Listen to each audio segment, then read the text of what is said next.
ఎంతమందికి సహాయం చేసింటాడో సార్, ఎంత చేసింటాడు సార్. ఈ ఊళ్ళో ఒకరన్నా కాపాడలేదు. నేను మాట్లాడలేకుండా ఉండడానికి కారణం కొన్ని చెప్పగలను, కొన్ని చెప్పలేదు. ఎందుకంటే మీడియా ఉంది, మనుషులు ఉన్నారు, ఎంతవరకు మాట్లాడాలన్నా అంతే మాట్లాడాలి. ఎవరు నాకు జరిగేదని కాదు, నీకు జరిగినా నాకు జరిగినా ఇంత ఘోరమైంది ఈ ప్రాంతంలో జరగడం. వీకోట లాంటి ప్రశాంతంగా ఉండే ఊర్లో ఇటువంటివి జరిగితే రేపు భవిష్యత్తులో దీనివల్ల చాలా ప్రమాదాలు వస్తాయి. చాలా ప్రమాదాలు వస్తాయి.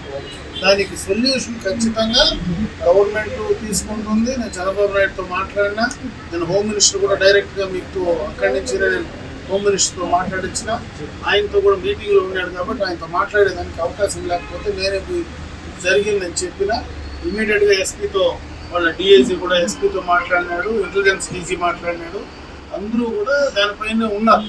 కాకపోతే కొన్ని సందర్భాల్లో ఏ సమయంలో ఏం చేయాలనే దానిపైన శిక్ష ఇంత దారుణమైన దానికి ఏం శిక్ష పడాలనేది నెట్ వాళ్ళే డిసైడ్ చేస్తారు. కాబట్టి మీకు ఎవరు ఈడ ఈ ఇన్సిడెంట్ జరిగిన దానివల్ల ప్రతి ఒక్కరి మనసులో నీకంటే ఎక్కువ బాధ ఉంది. మీరు బయటపడుతున్నారు ఫ్యామిలీ మెంబర్లుగా, మేము మనసులో ఉండేది బయట పడలేకున్నాం. ఖచ్చితంగా న్యాయం జరుగుతుంది. 100% తప్పు చేసిన వాడికి ఏం శిక్ష పడాలనో ఖచ్చితంగా శిక్ష పడుతుంది. ఇటువంటి ప్రాక్టీసు ఇలాంటి మనుషులు ఇక్కడ ఎవరు ఉన్నా కూడా ఖచ్చితంగా వాటిని ఏరుతో కూడా పీకేయాలని ప్రభుత్వం అన్నీ కూడా డిసైడ్ చేసుకునేది 100%. ఇది మళ్ళీ ఇటువంటిది వేరే వాళ్ళకి జరగకుండా, ఏమాత్రం చిన్న అనుమానం వచ్చినా, ఎక్కడైనా చిన్న ఇది జరిగినా మేము కూడా అలర్ట్ అయ్యింటాం.